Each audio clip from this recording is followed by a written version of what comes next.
Saya berterima kasih kepada Tuhan dan berterima kasih kepada Ibu Gembala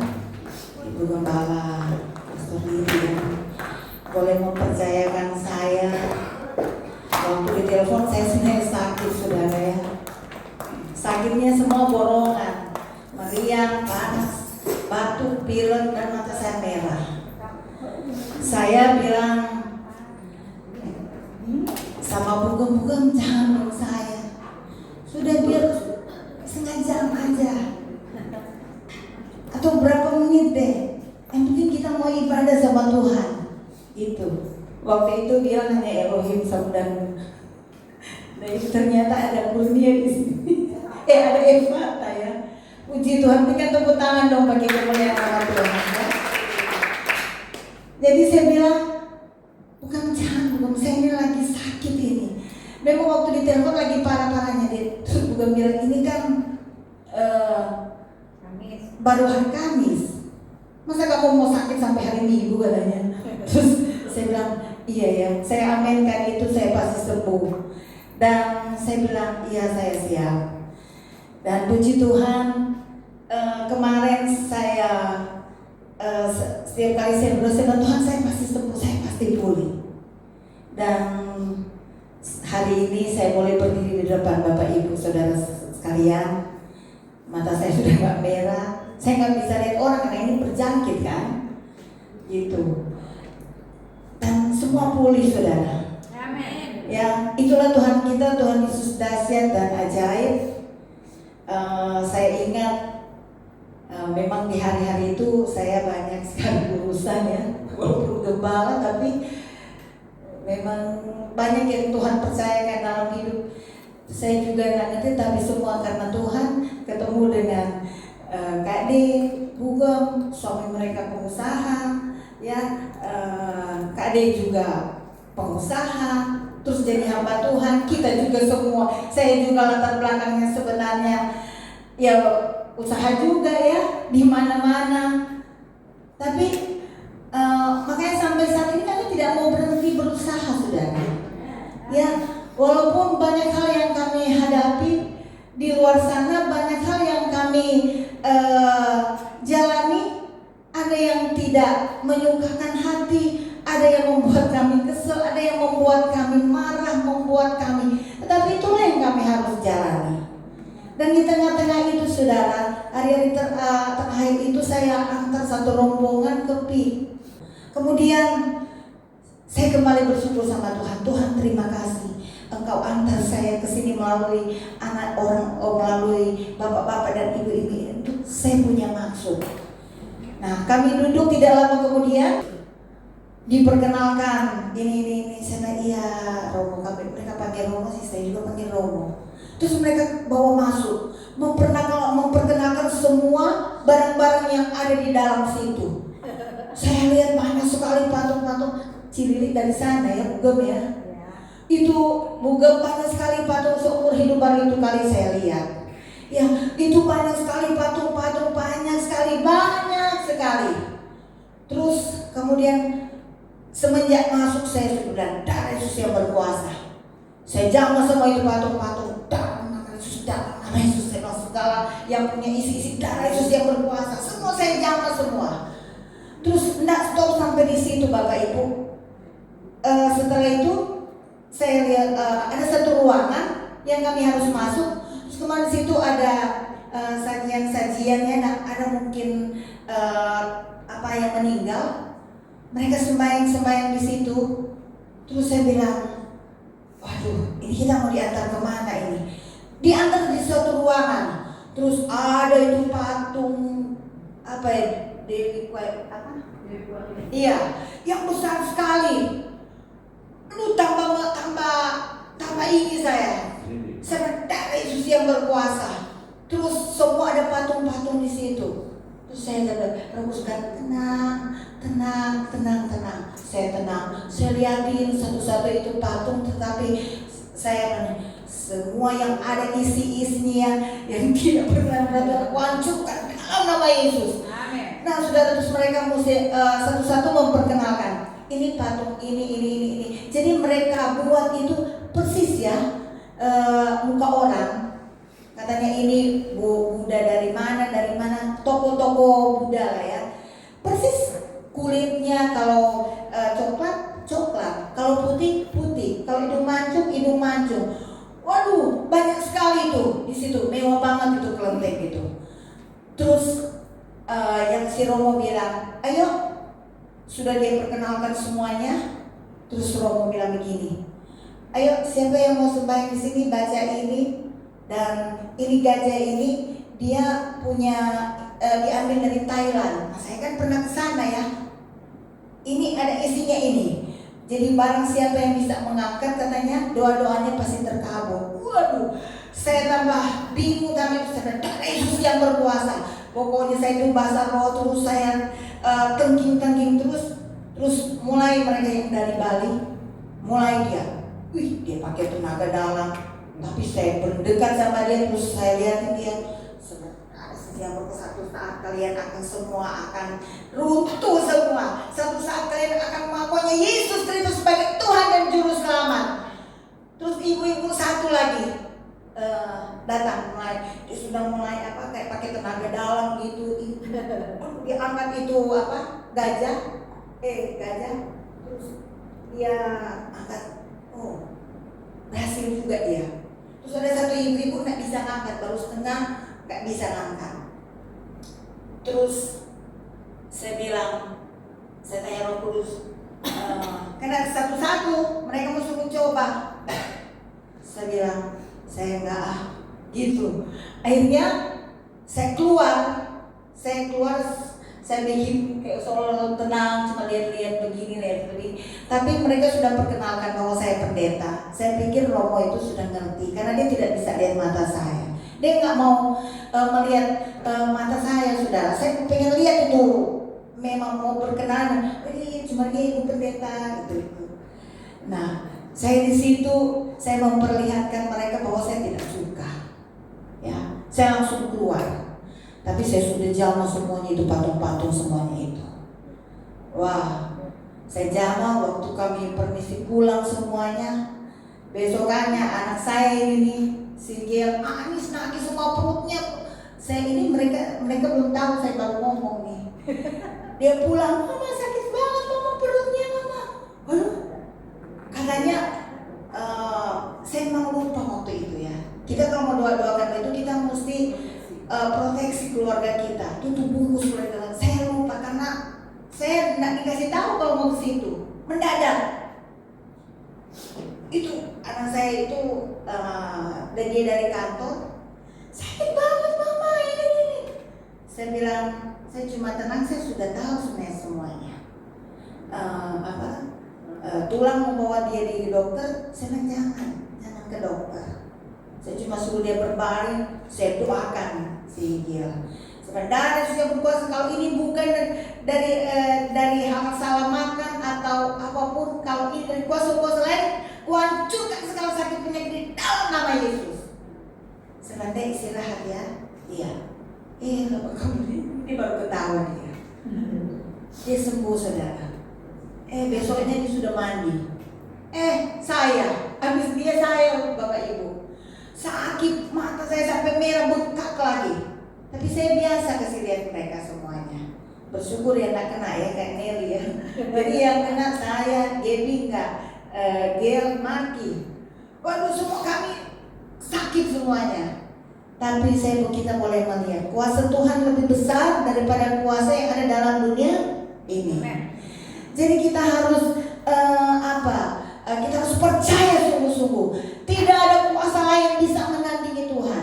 Waktu di ruangan itu saya berperang terus. Tidak ada yang Engkau Tuhan tidak tertandingi. Pokoknya lagu-lagu yang peperangan semuanya saya nyanyi dalam hati. Saya kelilingi semua itu, saya ke toilet, saya tumpang tangan semuanya.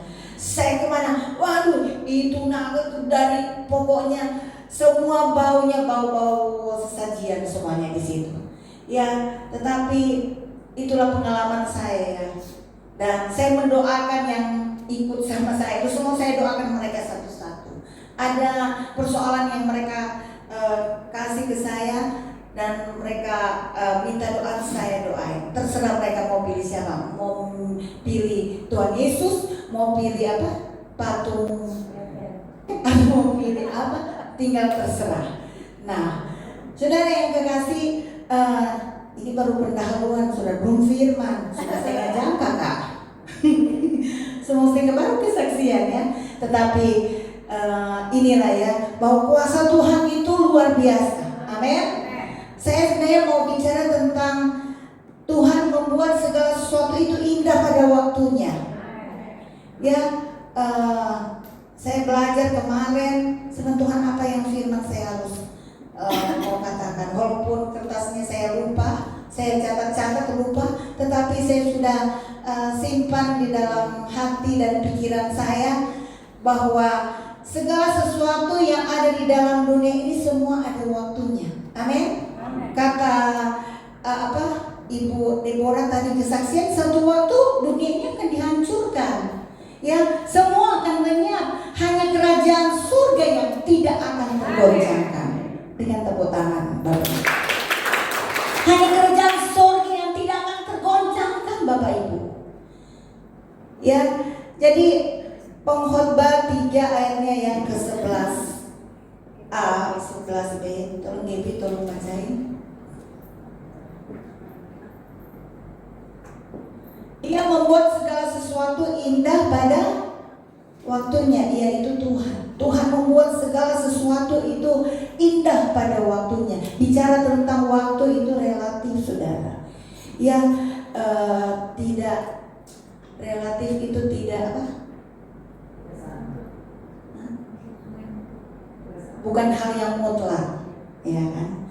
Jadi kayak berbicara tentang wah Tuhan sudah mau datang ya, kita nggak tahu waktunya kapan ya. Ada pendeta bilang tahun depan, ada yang bilang ini, tetapi dari saya kecil saya sudah dengar itu Tuhan sudah mau datang. Tapi saya kecil ya, saya sudah dengar itu, apalagi kalau Pantai Kosta, saya kan dari Pantai Kosta, setiap KKR bicara tentang akhir zaman.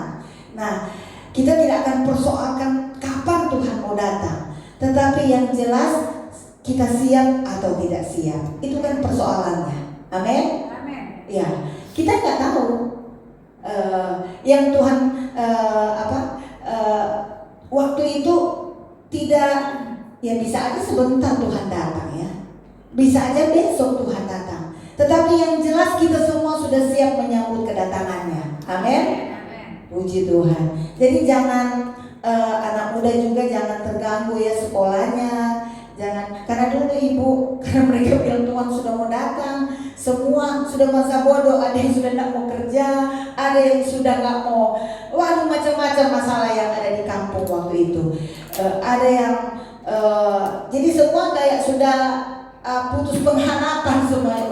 Ngapain kita? Tuhan sudah mau datang. Jadi jangan kita mau datang. Maksudnya begini, jangan salah mengartikan yang saya ngomongnya. Artinya ya mau Tuhan mau datang hari ini pun, sementara kita ibadah ini, ya welcome Tuhan. Amin. Mau datang sebentar malam, mau datang besok, welcome Tuhan. Karena apa? Ya kita semua ada dalam Tuhan. Sudah pasti kita semua ada bersama-sama dengan Bapa di sorga. Nah saudara, jadi segala sesuatu dalam dunia ini ada waktunya. Yang menulis ini raja, seorang raja, itu Raja Salomo, disebut pengkhotbah. Dia seorang raja. Kalau seorang raja berarti dia punya segalanya, punya harta banyak. Apa yang seorang raja? Dia tinggal perintah, bawa anggur 1 karung, bawa jambu 1 karung, bawa. Jadi dia seorang raja, banyak punya. Kalau saudara bisa baca dari pasal pertama itu sampai akhir itu dia punya segala-galanya, Bapak Ibu. Bahkan dia kaya dengan hikmat. Salomo kaya dengan hikmat, Bapak Ibu. Apa yang dia tidak punya? Tetapi kenapa dia bisa berkata semua yang ada di bawah matahari itu semua adalah kesia-siaan? Karena apa tadi kesaksian? Satu saat gedung ini juga akan hancur, Bapak Ibu. Semua gedung-gedung mewah, gereja mewah, semua akan dimusnahkan, akan hancur. Cuma kerajaan Tuhan yang tidak akan tergoncangkan. Oleh sebab itu, Kita mau tetap setia sama Tuhan. Amin. Tadi Ibu Deborah bersaksi, kita mau tambah berdoa, banyak berdoa sama Tuhan.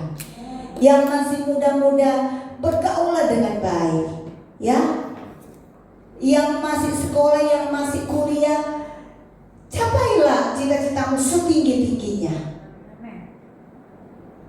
Jangan terpengaruh dengan keadaan. Saya pernah khotbah di sini kan ya, berjalan dalam pengharapan. Salah satunya apa? Tidak terpengaruh dengan keadaan. Mau keadaan seperti apapun, mau perang di sana kayak, mau perang di mana kayak, kita jangan terpengaruh dengan keadaan. Yang harus kita bangun yaitu semakin dekat dengan Tuhan. Amin. Yang kita bangun saat ini, semakin kita mendekatkan diri kepada Tuhan, semakin kita banyak berdoa kepada Tuhan. Itu yang harus kita bangun di hari-hari ini, Bapak Ibu. Apa yang kita mau kejar? Harta semua kita nanti akan tinggalkan.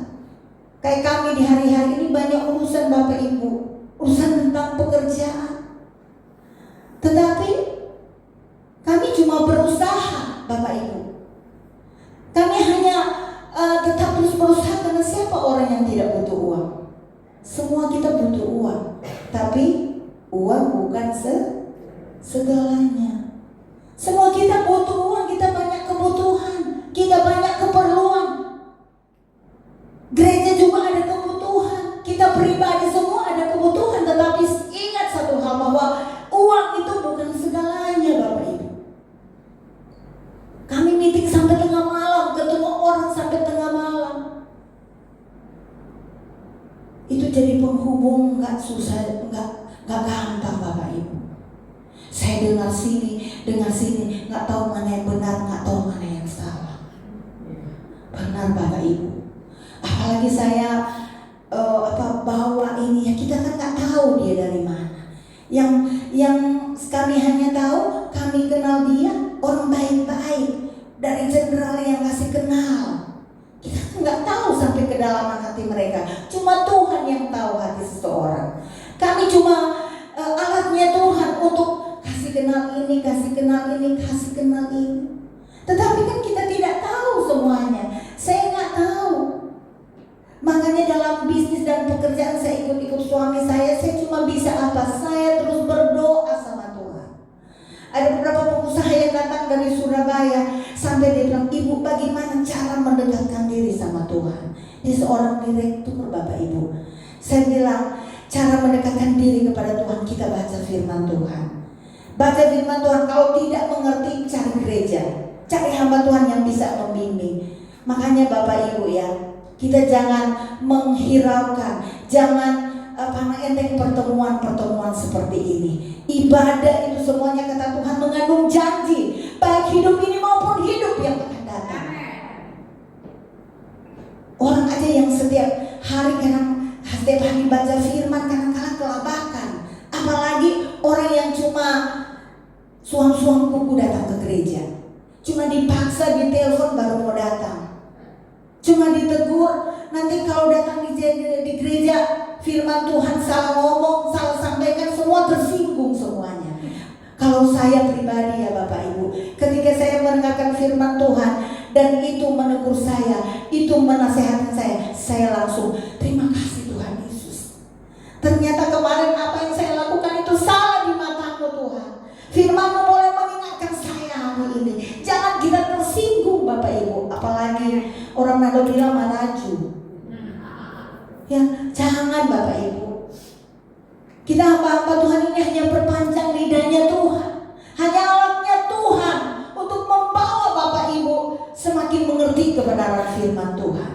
Hamba Tuhan itu bukan membawa kalian itu masuk jurang Bapak Ibu, tetapi membawa kalian semakin mengerti apa yang jadi kehendak Tuhan dalam setiap hidup saya dan saudara. Kalau kita nggak mengerti, kita nanti akan salah langkah semua loh Bapak Ibu.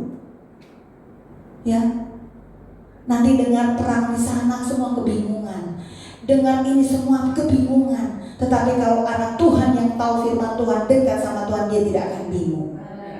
Karena apa? Memang firman Tuhan sudah kasih tahu. Makanya tanda-tanda Tuhan Yesus datang, terjadi peperangan, kelaparan, firman Tuhan disampaikan sampai ke ujung bumi. Tuhan sudah kasih tahu, sudah kasih info ke kita-kita. Tetapi tepatnya kita nggak tahu. Amin. Tetapi tanda-tandanya Tuhan sudah kasih tahu sama kita. Tetapi yang jelas bukan persoalan tahun depan atau 2 tahun depan Tuhan datang. Tetapi persoalannya kita sudah siap apa belum? Kita harus siap Bapak Ibu. Amin. Jalani hidup ini karena Tuhan tidak pernah merancangkan hal-hal yang rusak. Tuhan tidak pernah merancangkan hal-hal yang buruk bagi setiap anak-anak Tuhan. Rancangan Tuhan itu adalah rancangan yang terindah, rancangan yang penuh dengan harapan. Dia akan memberikan dalam setiap kehidupan anak-anaknya hal-hal yang baik, bukan hal-hal yang buruk. Tentunya semuanya memang kita perlu proses. Untuk mencapai sesuatu hal indah itu butuh proses. Kayak waktu itu hamba Tuhan pernah berkhotbah di tempat ini tentang kupu-kupu ya. Dia bilang kupu-kupu kan yang kita lihat kupu-kupu sudah indah sekali. Nih kupu-kupu kalau perlu kita mau kejar, kita mau foto, indah sekali. Tetapi sebelum dia jadi kupu-kupu itu mungkin kalian bisa lompat-lompat. Kalau lihat dia belum jadi kupu-kupu, karena dia jadi ulat dulu. Apalagi anak saya kalau lihat kecoa, Tuhan, bisa mengerek-mengerek, lompat-lompat, jingkrak-jingkrak dia. Nah itu saudara, butuh proses. Kami juga untuk mendapatkan satu hal, proyek itu butuh proses Bapak Ibu. Butuh kesabaran, butuh benar-benar ya Kak Dea, butuh memang sabar sekali. Rasa-rasa sudah mau marah ini orang, dia yang berjanji akhirnya nggak tahu. Besok saya bilang oh Tuhan, saya bilang secara dunia ya, kalau dia anak-anak tuh semutan pele nih.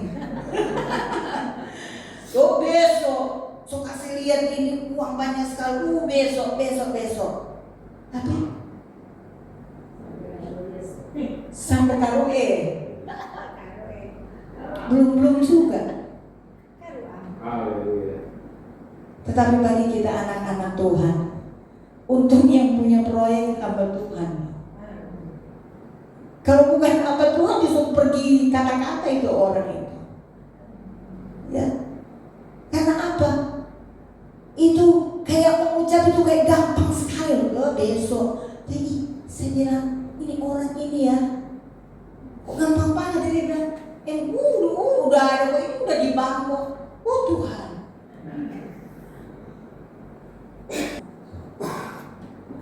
Makanya Amsal bilang lebih baik kita lambat berkata-kata daripada cepat tapi semua salah.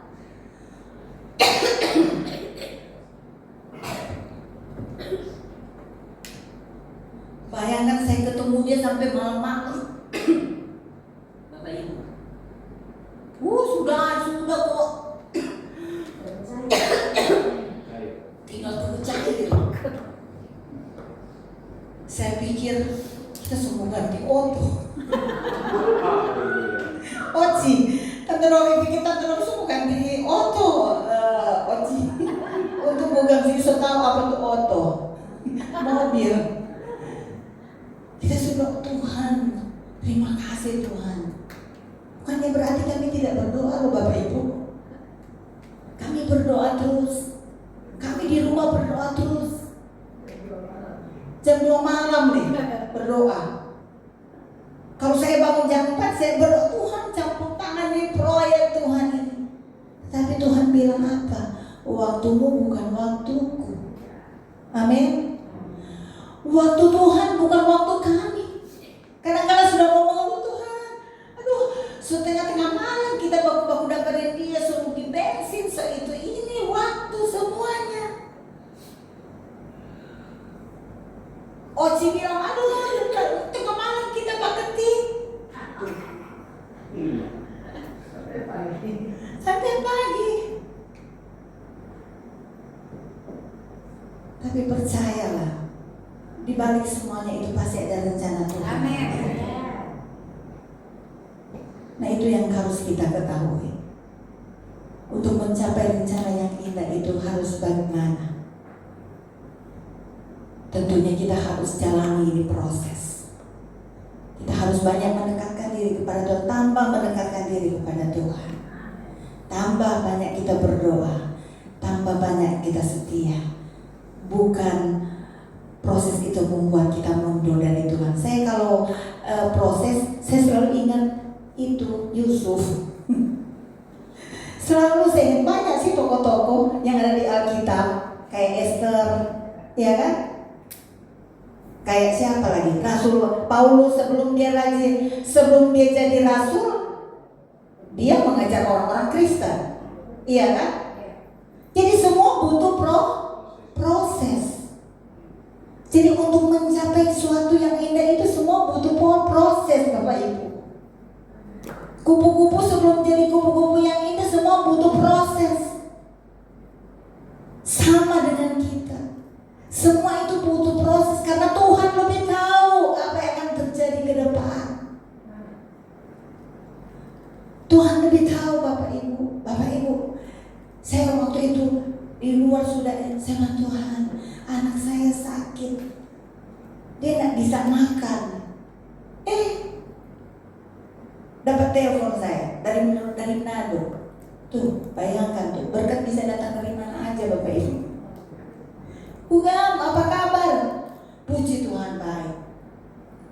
Ada berapa lama dia curhat sama saya kasih dia firman, terakhir saya doain dia. Dia bilang, bukan saya mau bagi berkat. Saya bilang, puji Tuhan. Akhirnya saya bilang, Gil, mau makan apa, Gil? Pesan aja apa yang menjadi adik mau bayar. dia langsung pesan uka bento sampai malam dia makan uka bento terus. Langsung sehat, Bapak Ibu. Jadi segala sesuatu butuh proses. Ada beberapa proyek yang kami tangani. Rumah sakit Bali, bangun rumah sakit di Bali, bangun rumah sakit di mana tuh? Situ Bondo. Waduh, Bapak Ibu, kami kan jadi penghubung ya, Bapak Ibu. Jadi penghubung itu memang tak gampang. Mendengar sini, tapi saya selalu jadi penengah. Saya cuma selalu berdoa, Pak, kita berdoa sama Tuhan. Berdoa sama, kalau itu bukan dari Tuhan, Tuhan jauhkan dari kita semuanya supaya kita tidak dirugikan. Ada satu investor kami, bukan investor, yang punya proyek, dia sudah siap 1 M sama 100 juta mereka mau minta. Untung belum dikasih, Bapak Ibu. Ternyata ya ada aja. Coba kalau kami sudah kasih, walaupun yang punya proyek itu banyak uang di Surabaya, tapi uang 100 juta sama 1 M ini kami tidak bertanggungjawabkan dengan benar, tidak hati-hati, sudah amblas. Itulah semua butuh proses. Kami tidak akan mundur, kami akan tetap maju terus. Ada istilah bilang, 1000 kali kita gagal, 1001 kita harus bangkit. Ya Oci ya, nah apa-apa. Tante Novi juga sampai tengah malam, sampai ada pernah sampai jam 3 kami. Sampai dibikin kopi ke atas karena bakso tutup, bikin kopi layani itu tamu-tamu. Ya, banyak gembala kalau layani mereka semuanya itu. Ya Bapak Ibu. Jadi untuk kita mencapai suatu hal yang indah, itu semuanya butuh proses, Bapak Ibu. Yang kita harus pegang. Kalau Tuhan yang berkata, kalau Tuhan yang berjanji, Tuhan tidak akan pernah tidak terhadap. Amin. Kalau Tuhan yang berjanji, Tuhan tidak pernah berjanji hal-hal yang tidak baik dalam hidup kita. Asalkan kita tetap bergantung pada Tuhan, kita tetap berserah sama Tuhan, kita tetap percaya sama Tuhan, percaya bahwa Tuhan ada dan Tuhan tidak akan meninggalkan setiap hidup kita semua. Tuhan tidak akan meninggalkan Oci, Tuhan tidak akan meninggalkan Buka Milik semua kita yang Kita tidak sempat sebut satu persatu ya. Ibu Deborah, ada anak-anak yang main tamborin, yang main musik. Ingat, Tuhan tidak pernah tinggalkan kalian. Tuhan tidak mau menolong kalian. Dia akan selalu menolong. Asalkan apa? Kita semakin bergantung sama Tuhan. Semakin kita ada persoalan, semakin kita bergantung kepada Sang Pemberi berkat. Semakin kita mengalami proses, semakin kita bergantung pada Dia. Tuhan, berikan aku kekuatan. Saya cuma bisa berdoa, Tuhan berikan saya kekuatan Tuhan. Berikan saya Tuhan kemampuan untuk bisa menghadapi semuanya ini. Kalau mendengar triliun, sudah puas ini. Selama 1 minggu ini dengar tuh triliun. Tapi kalau itu terjadi, bagi Tuhan tidak ada yang mustahil. Kalau memang itu berkat orang, tidak ada yang tidak mungkin bagi Tuhan. Kalau itu bukan orang berkat kita, ya, karena Tuhan lebih tahu. Tuhan lebih tahu jauh ke depan. 1 langkah, Tuhan sudah 3 langkah depan kita. Tuhan lebih tahu apa yang terjadi ke depan, Bapak Ibu. Saya ajar terus anak-anak saya, semakin kalian diproses Tuhan, semakin kalian harus dekat sama Tuhan. Karena buktinya Tuhan tidak pernah meninggalkan kalian. Tuhan tidak pernah meninggalkan kita semua. Tuhan tidak meninggalkan setiap anak-anak yang berseru dan bersandar kepadanya. Amin. Jadi untuk mencapai indah pada waktunya, semua butuh proses. Dan dalam menunggu proses yang tidak baik pun, karena ada satu ayat berkata, dalam ketidakbaik pun itu Tuhan mendatangkan kebaikan. Jadi dengan hal-hal yang tidak baik pun hari-hari ini saya alami, Tuhan mendatangkan kebaikan. Dengan begitu saya jadi mengerti dunia bisnis keuangan, saya jadi mengerti dunia bisnis catering, saya jadi lebih mengerti dunia bisnis membangun rumah sakit. Jadi saya jadi mengerti semuanya. Tinggal tunggu waktunya Tuhan. Jadi masalah, persoalan, pergumulan itu jadi pembelajaran setiap hidup kita. Bukan semakin kita mundur, tapi semakin kita maju, semakin kita lebih dekat kepada Tuhan. Semakin kita mohon, makanya apa-apa kita mohon campur tangan Tuhan. Saya apa-apa dengan Tuhan, campur tangan Tuhan. Kalau ini bukan dari Tuhan, jauhkan dari kami. Itu cuma itu yang saya selalu berdoa. Dari dulu kami, suami saya urus proyek, saya selalu berdoa itu, kalau bukan dari Tuhan, kalau ini cuma membawa kami hancur atau apapun, jauhkan dari kami Tuhan.